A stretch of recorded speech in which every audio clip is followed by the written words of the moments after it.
Defying international pressure, Turkish President Recep Tayyip Erdogan says he will never declare a ceasefire in Syria as he pushes his troops to continue their offensive against Kurdish fighters in the north. Catalan protesters blocked the streets for a second day in a row, angry at the jailing of several separatist leaders. Spain's government hits out at what it calls generalized violence, saying it will guarantee security in the region. And are we getting close to a Brexit breakthrough? EU officials say a deal with the UK is close, but that Britain still needs to make key compromises, notably on the touchy issue of the Irish border. Hello and welcome back to the France 24 Newsroom. I'm Anka Ula. Thank you for joining us again. Syria's Kurds are mounting a desperate defense against Turkey in the key border town of Ras Al Ain. This as Turkish President Erdogan stands his ground, saying he will never declare a ceasefire until the northeast of Syria is free from Kurdish fighters. Meanwhile, Russian troops have posted up along the border to keep the peace, taking advantage of the power vacuum left when U.S. troops withdrew from the country. Ellen Gainsford has the latest on the fighting. It's a remarkable comeback for Bashar al-Assad. With U.S. troops now out of the strategic city of Manbij, the Kurds have turned to regime forces for protection from the Turkish offensive. Syrian government troops have quickly moved into the north of the country, territory it had lost in 2012. We were afraid of Turkey's aggression on Manbij, but now with the presence of the Syrian army, the Turkish army won't be able to enter our area. We are now feeling comfort and safety.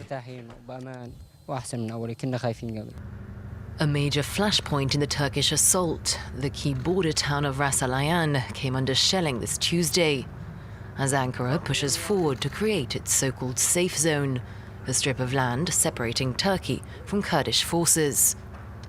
There's been a major power shift in the region, following the abrupt US pullout. Russian troops have also stepped in to avoid clashes between Syrian and Turkish forces. Donald Trump faces criticism for the fallout from his actions. In a move that critics say is too little too late, Vice President Mike Pence is heading to Turkey this Wednesday to try to negotiate a ceasefire. We'll see what happens. The delegation, we're asking for a ceasefire. We put the strongest sanctions that you can imagine, but they get a lot. We have a lot in store if they don't have an impact. Washington is halting negotiations on a $100 billion trade deal with Turkey and is set to impose 50% tariffs on steel. But Erdogan has pledged to continue with the offensive, rejecting international condemnation. The UN Security Council will hold a closed-door session this Wednesday, as concern builds that the Turkish assault could mean the loss of hard-won gains against the Islamic State group. Staying in the region, Lebanese fire crews have been overwhelmed by some of the worst wildfires that Lebanon has seen in years. Short on resources, they've called in riot police as reinforcement, who used water cannons to help put out fires in the eastern Mount Lebanon region. A heat wave coupled with strong winds fanned the flames, which burned in mostly pine forests around the country, as well as 3 provinces in neighboring Syria. Claire Rush has the story. Dozens of cars reduced to charred, smoky remains. The wildfires that have torn across Lebanon since Monday have caused widespread damage, as witnesses describe. The fire spared nothing. It was so strong. No plants, no buildings. Nothing is left behind. The blazes have been intensified by high temperatures, dry conditions, and strong winds. Fire crews have been so overwhelmed that the Interior Ministry had to send riot police with engines equipped with water cannons to help. Facing a critical lack of resources, Beirut was ultimately forced to ask its neighbors for firefighting aircraft. We asked Cyprus for help. We have a firefighting agreement with them. This is the first time that we've acted in the context of this agreement. We have also asked Greece for aid by requesting additional aircraft. Many residents are criticizing the government for being unprepared and for mismanaging resources. In response, the Environment Ministry has vowed to boost the capacity of firefighters to tackle the flames. I would like to promise the Lebanese people that we will do everything we can to improve firefighters' manpower and the resources. They do not have the necessary equipment. This situation is no longer acceptable. According to Lebanon's Red Cross, dozens of civilians have been wounded since the blazes broke out. We're crossing to Europe next. And could a Brexit deal at last be within reach? After 3 years of delays and drama, EU officials suggest it might be possible to strike a divorce deal by Thursday's EU Leaders Summit. Now, that is the last scheduled summit before Britain's deadline to leave the bloc on October 31st. The main sticking point remains the border between EU member state Ireland and the British province of Northern Ireland. Aaron Ogunki has more on the state of negotiations. British and EU negotiators insist they're close to obtaining a deal, but still no cigar. Amid ongoing negotiations in Brussels, Irish leader Leo Varadkar hinted at continued progress on Tuesday. But the initial indications are that we're making progress, that the negotiations are moving in the right direction. But whether we'll be able to conclude a revised withdrawal agreement, which after all is an international treaty, in time for the summit on Thursday, that's as of now unclear.